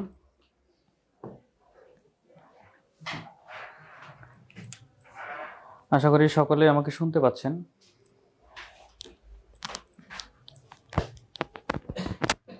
আচ্ছা, আমি প্রথমে আমার পরিচয় দিচ্ছি। আমি মোহাম্মদ নাইমুর রহমান, সহকারী পরিচালক এসএ জব কেয়ার এবং পরিচালক SA job care online batch. বর্তমানে কর্মরত আছি ঢাকা প্রকৌশল ও প্রযুক্তি বিশ্ববিদ্যালয় ডুয়েটে। তো এই সম্পূর্ণ কোর্সটায় আপনাদের সাথে আমি থাকব এবং আপনাদের যাবতীয় যা সমস্যা, যাবতীয় সকল কার্যক্রম আমার সাথে অনুষ্ঠিত হবে। আশা করি সুন্দর একটা কোর্স আমরা এখান থেকে সম্পন্ন করতে পারবো এবং উপসহকারী প্রকৌশলী হিসেবে নিজেকে পরীক্ষায় বসতে যেটুকুনি প্রস্তুতি গ্রহণের প্রয়োজন সেই সম্পূর্ণটুকু আমরা আপনাদেরকে দেওয়ার চেষ্টা করব ইনশাল্লাহ। আর এখন আমি মূলত কোর্সের যে আমাদের বিষয়বস্তু রয়েছে সেই সকল বিষয়বস্তু নিয়ে আমরা একটু আলোচনা করব। তো দেখেন, আপনাদের মনের যে প্রশ্নগুলো সেগুলো নিয়ে আগে আমরা একটু কথা বলি, তারপরে আপনাদের থেকে আমি কিছু প্রশ্ন গ্রহণ করব এবং সেগুলোর উত্তর দেওয়ার চেষ্টা করব ইনশাল্লাহ। তো প্রথম প্রশ্ন আসে সবার মনে যে এখানে সপ্তাহে কয়দিন ক্লাস হয়। আমাদের এই অনলাইন ক্লাসগুলো সপ্তাহে 6 দিনই হয়। প্রতিদিন 2টা করে ক্লাস হবে। প্রত্যেকটা ক্লাসের ডিউরেশন থাকবে 1 ঘন্টা করে এবং আমাদের এই ক্লাসগুলো সন্ধ্যা 7টা থেকে শুরু করে রাত্রি 10টার মধ্যে একটা নির্দিষ্ট সময় অনুসারে ক্লাসগুলো হয়ে থাকে। নির্দিষ্ট রুটিন থাকবে, সেই রুটিন অনুসারে। তার পরবর্তীতে আপনাদের প্রশ্ন থাকে হচ্ছে যে ক্লাসগুলো কিভাবে করানো হয় এবং রেকর্ডেড ভিডিও থাকে কিনা। আমাদের প্রত্যেকটা ক্লাস জুম অ্যাপসের মাধ্যমে লাইভ ক্লাস করানো হবে। আপনি মনে হবে যে সরাসরি ক্লাসরুমে বসে ক্লাস করছেন, এইরকম আমরা একটা ব্যবস্থা করার চেষ্টা করেছি। এবং প্রত্যেকটা ক্লাসের রেকর্ডেড ভিডিও, আপনারা যে লাইভ ক্লাসটা করছেন সেম ক্লাসটাই রেকর্ড হচ্ছে। সেই রেকর্ড ভিডিওটা রাতে এডিটিং করার পরে আপনাদেরকে প্রোভাইড করে দেওয়া হবে। যারা ভর্তি হবে তারা একটা গুগল হোয়াটসঅ্যাপ গ্রুপে যুক্ত হবে এবং গুগল ড্রাইভে তাদেরকে সেই লিঙ্কগুলো শেয়ার করে দেওয়া হবে। কোর্সের মেয়াদকাল হচ্ছে 7 মাস 15 দিন। ইনশাল্লাহ 7 মাস 15 দিনের মধ্যে আমরা কোর্সটাকে সুন্দরভাবে গুছিয়ে দেব লাইভ ক্লাসটা। এরপরে যে রেকর্ড ভিডিওগুলো থাকবে এইগুলোর অ্যাক্সেস থাকবে লাইফ টাইম অ্যাক্সেস, যেন আপনি যে কোনো সময় যে কোনো পরিস্থিতিতে পড়ে যদি আপনি ক্লাসগুলো দেখার প্রয়োজনীয়তা অনুভব করেন তাহলে আপনি ক্লাসগুলো দেখতে পারবেন। এরপরের কথা হচ্ছে যে প্রশ্ন যেটা আপনাদের কাছ থেকে আসে, আপনাদের এখানে কি কি বই রেফারেন্স হিসেবে পড়ানো হবে। আমাদের মূলত কোর্সটা যেহেতু ত্রিপুলি, তো আমি ডিপার্টমেন্ট ত্রিপুলির যে বইগুলো প্রয়োজন হয় সেগুলো বলছি এবং ননের জন্য তো সবার একই বই, ননের জন্য যেগুলো হয় সেগুলো বলে দিচ্ছি। আমাদের এখানে মূলত ডিপার্টমেন্ট বই পড়ানো হবে হচ্ছে টেসলা, রেজোনেন্স এবং আমাদের নিজস্ব রাইট করা শিট আছে ইংলিশ রাইটার এবং বিগত 20 বছরের কোশ্চিন অ্যানালাইসিস করে সেই শিটগুলো। তো Tesla A to Z basic to advance level পর্যন্ত, রেজোনেন্স A to Z এবং আমাদের যে শিটগুলো সেই শিটগুলো একদম A to Z আপনাকে একদম সলিউশন করে দেওয়া থাকবে। সলিউশনের পিডিএফগুলো আপনাদেরকে আমরা ভর্তির পরে দিয়ে দেব এবং হচ্ছে সেই সবগুলো ম্যাথ ক্লাসে করা দেওয়ার চেষ্টা করা হবে। আমাদের এইভাবে শিট করা আছে প্রত্যেকটা টপিকের জন্য, ডিপার্টমেন্টের টপিকের জন্য এরকমভাবে শিট করা আছে। সেই শিটগুলো আমাদেরকে সলিউশন করে দেওয়া হবে। আর এরপরে হচ্ছে ননের জন্য যে সকল বই প্রয়োজন। ননের জন্য আপনারা এইমাত্র ক্লাস করলেন, আমাদের বাংলা শিক্ষক, যিনি একজন বইয়ের রাইটার, দীপ্তিমান বাংলা ব্যাকরণ ও সাহিত্য, এই বইটা পড়ানো হয়। মূলত উনি যেহেতু ক্লাস নেয়, তিনি তার বইটা সেভাবে গুছিয়ে লিখেছেন যেন স্টুডেন্টদের কষ্ট কম হয়। একদম আমাদের কোর্স কারিকুলাম যে ধারাবাহিকতায় আছে সেই ধারাবাহিকতায় বইটা লেখা। এই বাংলা বই এটা পড়ানো হবে মূলত। এর পাশাপাশি আপনারা যদি মনে করেন যে না আমার কাছে বাংলা বই আছে অন্যটা, আপনি যে কোনোটা ফলো করতে পারেন, আমাদের এই নিয়ে কোনো প্রেশার থাকবে না। ইংলিশের জন্য পড়ানো হবে হচ্ছে English for competitive exam, professors প্রকাশনী। এরপরে মাস্টার, যে কোনো একটা বই আপনাদের সংগ্রহ করে নিলেই হবে, আমরা সেভাবে পড়াবো। এছাড়াও ইংলিশ টিচার আপনাদেরকে লেকচার শিট দিবে, পিডিএফ দিবে, সেই লেকচার শিটের পিডিএফ আপনারা ফলো করতে পারেন। তবে এক্সারসাইজ করার জন্য বই থাকাটা আপনার জন্য ভালো হবে। ম্যাথের জন্য পড়ানো হবে হচ্ছে খায়রুল বেসিক ম্যাথ অথবা শাহিন বেসিক ম্যাথ। তো যে কোনো একটা বই থাকলেই হবে, টিচার সেভাবে ক্লাস নেবে। আর জিকের জন্য পড়ানো হবে হচ্ছে সাধারণ জ্ঞানের জন্য আমাদের টিচার যিনি ক্লাস নেবেন, উনি রাজশাহী ইউনিভার্সিটির আন্ডারে অনার্স মাস্টার্স কমপ্লিট করা হিস্ট্রিতে ওনার নিজস্ব রাইট করা একটা শিট রয়েছে, সেই শিট দেখে উনি আপনাদেরকে পড়াবেন। এবং সেই শিটের পাশাপাশি আপনি প্র্যাকটিস করার জন্য যে কোনো একটা সিরিজ বই কিনে নিতে পারবেন। সেটা হতে পারে অগ্রদূত, সেটা হতে পারে প্রফেসরস, বা সেটা হতে পারে জর্জ। যে কোনো একটা সিরিজ বই আপনি কিনে নিয়ে সাথে রাখলে হবে। এর পাশাপাশি মূলত এগুলো বই লাগবে, আস্তে আস্তে কিনতে হবে বইগুলো, আপনাকে একবারে সব বই কিনতে হবে না। যখন যে সাবজেক্ট ক্লাস শুরু হবে আপনি তখন সেই বইটা কালেক্ট করে নেবেন। আর পাশাপাশি আপনারা কিছু বই সংগ্রহ করে রাখতে পারেন এখন থেকেই সাথে, যেরকম একটা বিসিএস কোশ্চিন ব্যাংক। আমাদের যেহেতু পাওয়ার সেক্টরে সার্কুলার বেশি, সেক্ষেত্রে ডিপার্টমেন্টের তো টেসলা থাকছেই, ননের জন্য একটা আপনি বুয়েট এক্সেপশনাল অথবা আপনার হচ্ছে ডায়াগোনাল, যে কোনো একটা, মানে আমি কোনো প্রকাশনের নাম বলতে চাচ্ছিলাম না, তারপরও বলে ফেলেছি অলরেডি। মানে এই বইগুলো বাজারে মূলত ভালো এবং স্টুডেন্টদের জন্য সহায়ক হয়। যারা আপনারা, আমি ধরেই নিচ্ছি যে আপনারা আমাদের সাথে যুক্ত হচ্ছেন, সেই জন্য আপনাদেরকে ডিটেলসলি আসলে বলে দেওয়ার চেষ্টা করছি। তো এইগুলো বই মূলত আমরা পড়লে আশা করি আমরা একটা সুন্দর প্রিপারেশন নিতে পারবো, এবং আশা করি সেখান থেকে আমরা ভালো একটা পরীক্ষা দিয়ে সেখান থেকে উপসহকারী প্রকৌশলী হিসেবে নিজেকে সমাজের মধ্যে পরিচিত করতে পারবো ইনশাল্লাহ। এখন আসি হচ্ছে আমাদের টিচার্স প্যানেলে কারা থাকছেন। আপনারা অলরেডি অবগত আছেন অনেকেই, বা যারা অবগত নেই তাদেরকে উদ্দেশ্য করে বলছি।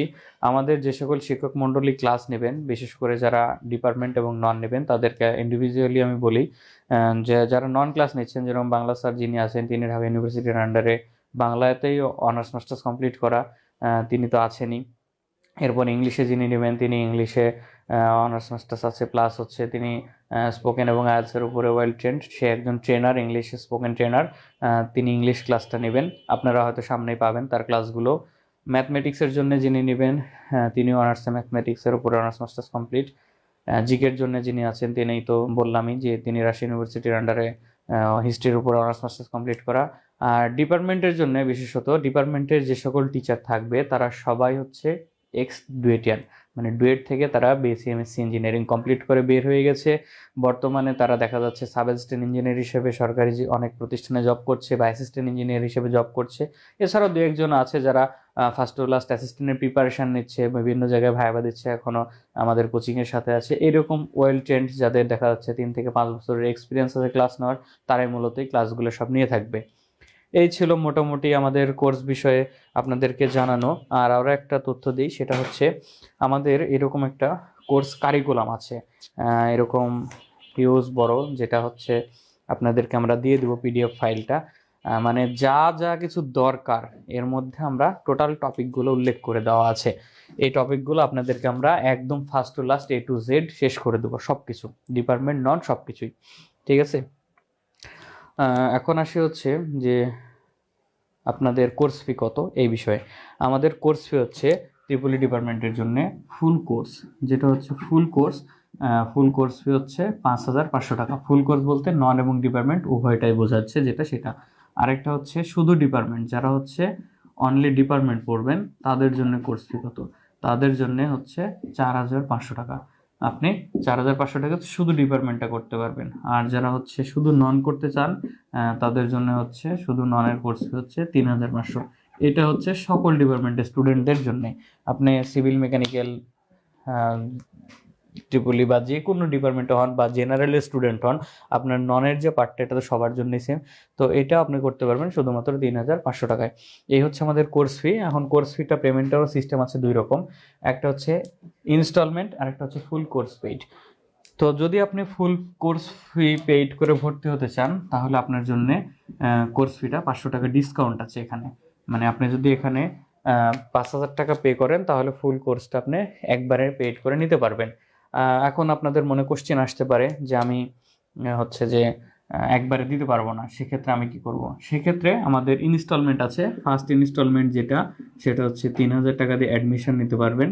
এর পরবর্তী সেকেন্ড ইনস্টলমেন্ট, সেকেন্ড মান্থে হচ্ছে 1,500 টাকা দিতে হবে। আর থার্ড ইনস্টলমেন্ট এটা হচ্ছে 1,000 টাকা। এইভাবে দিলে আপনি কোর্সটা নিতে পারবেন, সেক্ষেত্রে আপনার জন্য কোনো ডিসকাউন্টটা থাকবে না। এটা শুধুমাত্র ফুল কোর্সের ক্ষেত্রে ইনস্টলমেন্ট প্রযোজ্য, অনলি ডিপার্টমেন্ট বা অনলি ননের ক্ষেত্রে ইনস্টলমেন্ট প্রযোজ্য না, সেখানে আপনাদেরকে ফুল পেমেন্ট করে ভর্তি হতে হবে। এই ছিল হচ্ছে আমাদের কোর্স ফি। এখন আপনাদের সাথে কোশ্চিনের পালায় আসি। যদি আপনাদের কোনো কিছু জানার থাকে আমাকে সরাসরি কোশ্চিন করতে পারবেন, আপনারা আনমিউট করে কোশ্চিন করতে পারেন একে একে, আমি আপনাদেরকে আরও বিস্তারিত জানানোর চেষ্টা করব। আপনাদের কারো কোশ্চিন আছে?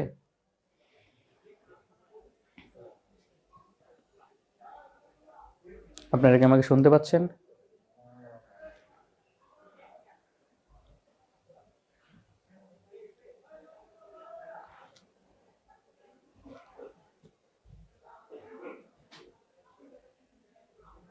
আমরা পিডিএফ দিয়ে দেবো আপনাদেরকে, যে নোটগুলো আছে সেই নোটগুলো আপনি যদি মনে করেন আপনি সেই পিডিএফগুলো প্রিন্ট আউট করে নেবেন বা ফটোকপি করে নেবেন, সেটা আপনি নিতে পারেন, ব্যক্তিগত ব্যাপার আপনার, সেটা আপনি আপনার অর্থায়নে করে নিতে পারবেন সেটা।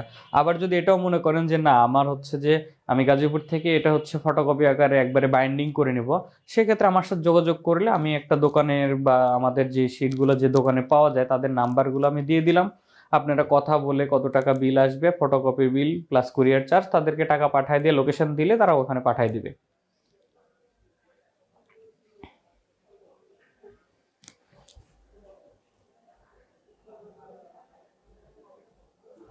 হ্যাঁ, আমি এটাই আপনাদেরকে বলেছিলাম যে প্রত্যেকটা ক্লাসের রেকর্ড ভিডিও থাকবে, এবং ধরেন আজকে যে ক্লাসটা হচ্ছে, এখন যে ক্লাসটা চলমান আছে, এই ক্লাসটার যে ভিডিও রেকর্ডিং চলছে, এই ক্লাসটার ভিডিও রেকর্ডটা এডিট করতে হয়তো আজকে মাঝামাঝি রাত চলে যাবে।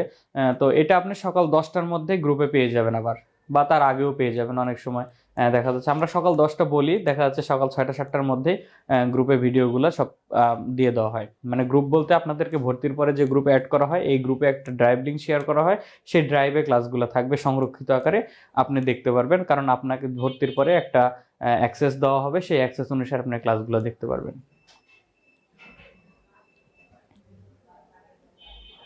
আর কারো কোনো কোশ্চেন আছে?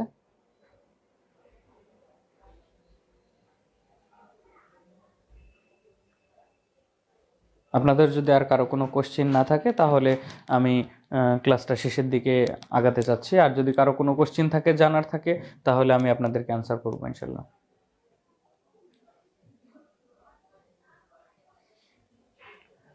আশা করি কোর্স বিষয়ে সকল তথ্য আমি দিয়েছি আপনাদেরকে, আপনারা ইতিমধ্যে জেনে গেছেন। আরেকটা আপনাদের জ্ঞাতার্থে একটু জানাই, যারা জুমে ক্লাস করছিলেন, আজকে একটু ইন্টারনেট বাফারিং হচ্ছিল, যার জন্য হয়তো জুমের ক্লাসটায় মাঝে মাঝে একটু বাফারিং হয়েছে। আশা করি আগামীকাল থেকে এই সমস্যাটা থাকবে না। আমরা আজকে একটু প্রবলেমও হয়েছিল ডিভাইসে, যার জন্য ডিভাইসে একটু স্লো কাজ করছিল। তো আগামীকাল থেকে আমরা ডিভাইস চেঞ্জ করে দেবো। আগামীকালকের ক্লাস দেখলে ইনশাল্লাহ আপনারা বুঝতে পারবেন যে net buffering plus device problem ছিল, সেটা আগামীকাল থেকে আর থাকবে না ইনশাল্লাহ। তো আমাদের এই কোর্সে যারা এনরোল করতে চাচ্ছেন, জি বলেন।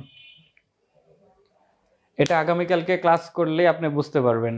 মানে আজকে যেটা বললাম যে বাফারিং চলছে এখন ইন্টারনেটে, আমি বারবার অফিসে যোগাযোগ করেছি, বাট এখন পর্যন্ত ওনারা সমস্যা ফাইন্ড আউট করতে পারে নাই। তবে ইনশাল্লাহ আগামী ক্লাসে আর এই সমস্যা পাবেন না, আগামীকালকের ক্লাসটা ঠিক হয়ে যাবে। আগামীকাল ক্লাস শুরু হবে সন্ধ্যা 7টায়, সেম টাইমে আপনাদের ডিপার্টমেন্ট ক্লাস শুরু হবে। আরেকটা ইনফরমেশন দিই, সেটা হচ্ছে যে আপনাদের নন এবং ডিপার্টমেন্ট দুইটা কিন্তু একসাথে শুরু হচ্ছে, ঠিক আছে? ননও চলবে এক সাইডে, ডিপার্টমেন্টও, মানে 3 দিন নন বা 3 দিন ডিপার্টমেন্ট, বা এরকম হতে পারে মানে দেখা যাচ্ছে প্রতিদিন একটা নন একটা ডিপার্টমেন্ট, এভাবে আমরা রুটিনটা আপনাদেরকে করে দেবো। আর আপাতত 4 দিন ফ্রি ক্লাস আছে, শুক্র শনি রবি সোম 4 দিন ফ্রি ক্লাস, সেম টাইমে ফ্রি ক্লাসগুলো হবে। গ্রুপে আমরা ইনফরমেশন দিয়ে দেবো কোন দিন কোন সময় কোন ক্লাস হচ্ছে, কোন টিচার নিচ্ছে, সকল ডিটেলস আমরা সেখানেই দিয়ে দেবো। আপনারা সেখান থেকে আজকে যেভাবে জয়েন করেছেন ক্লাসে, আগামী ক্লাসগুলো এভাবে জয়েন করতে পারবেন। এছাড়াও আমাদের যারা গ্রুপে জয়েন হতে পারেন নাই বা জুম লিঙ্কটা খুঁজে পাচ্ছেন না, তারা দেখেন আমাদের ফেসবুক পেজ, এসএই জব কেয়ারের ফেসবুক পেজ, ফেসবুক গ্রুপ এবং এসএই জব কেয়ারের ইউটিউব চ্যানেল, সবগুলাতেই লাইভ চলছে। আপনারা সেখান থেকেও এই ক্লাসের লাইভগুলো দেখতে পারবেন যে কয়দিন ফ্রি ক্লাস আছে। ফ্রি ক্লাস শেষ হওয়ার পরবর্তী থেকে যে শুধুমাত্র ভর্তিকৃত স্টুডেন্টরাই ক্লাসগুলো দেখতে পারবে। তো আমি আমার কন্ট্যাক্ট নাম্বার দিয়ে দিচ্ছি এখানে। আপনাদের যারা এনরোল করার ইচ্ছা আছে বা যারা আমার এই কোর্স সম্পর্কে আরও বিস্তারিত জানতে চাচ্ছেন, তারা আমার এই হোয়াটসঅ্যাপ নাম্বারে আমাকে ইনবক্স করলে হবে, মেসেজ করবেন, আমি আপনাদেরকে রিপ্লাই করব। ফ্রি টাইম পাইলে ফ্রি টাইমে কথা বলবো, আপনাদের সকল প্রশ্নের উত্তর দেওয়ার চেষ্টা করব।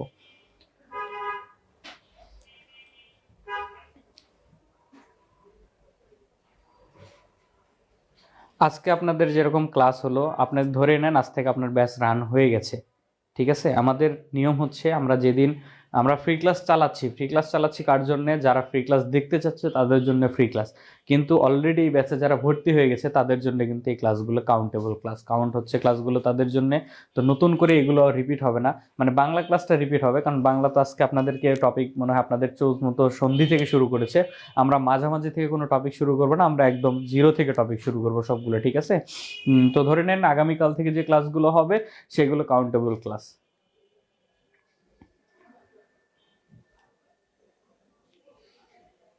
আর কোনো কোশ্চেন আছে ভাই আপনাদের? আপুদের যদি আর কোনো কোশ্চেন থাকে কোশ্চেন করতে পারেন।